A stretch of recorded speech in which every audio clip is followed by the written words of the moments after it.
చూడండి ఆయిల్ కూడా బాగా హీట్ అయిపోయింది. ఇప్పుడు మనం బొండాలాగా చేసుకొని వేసేసుకుందాము.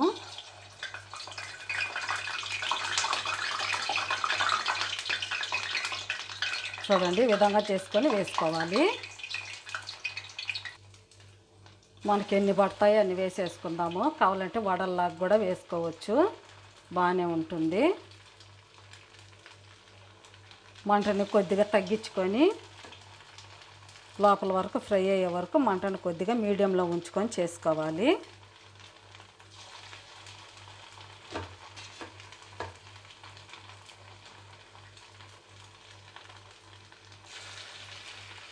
కొద్దిగా కాలిన తర్వాత తిప్పుకుందాం. చూడండి కొద్దిగా అయితే కాలింది. ఇప్పుడు ఒక్కొక్కటి అటు ఇటు తిప్పుకుందాము.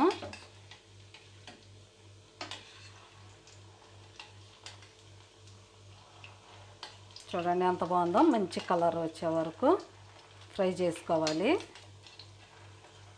చాలా బాగుంటాయి ఫ్రెండ్స్. అప్పటికప్పటికే చేసుకోవచ్చు. మన ఇంటికి ఎవరన్నా చుట్టాలు వచ్చినా త్వరగా చేసేసుకోవచ్చు.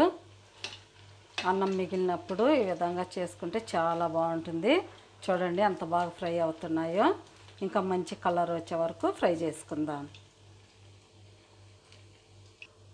చూడండి కొద్దిగా కలర్ చేంజ్ అయింది కదా, ఇంకా కొద్దిగా ఫ్రై అవ్వాలి. కొద్దిగా ఫ్రై అయిన తర్వాత తీసేసుకుందాము. చూడండి ఎంత బాగుందో.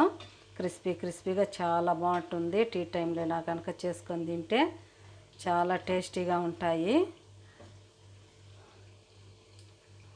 చూడండి ఇక్కడ చూపించిన విధంగా ఈ కలర్ వస్తే సరిపోతుంది. ఇప్పుడైతే తీసేసుకుందాము. ప్లేట్లో వేసేసుకుందాము. చూడండి ఎంత మంచి కలర్ వచ్చిందో. అన్నీ తీసేసుకుందాము. ఒక ప్లేట్లోకి వేసేసుకుందాం. ఇవి కూడా తీసేసుకుందాము. ఇంకా మిగతా పిండిని కూడా ఇలాగే వేసుకోవాలి. ఇంకా మిగతా పిండిని కూడా ఇదే విధంగా వేసుకుందాము. మంటను మాత్రం కొద్దిగా తగ్గించుకోండి. తగ్గించుకుంటూ ఉండాలి. ఎందుకంటే హైలో ఉంటే పైన కాలిపోతుంది, లోపలైతే అసలు ఫ్రై అవ్వవు.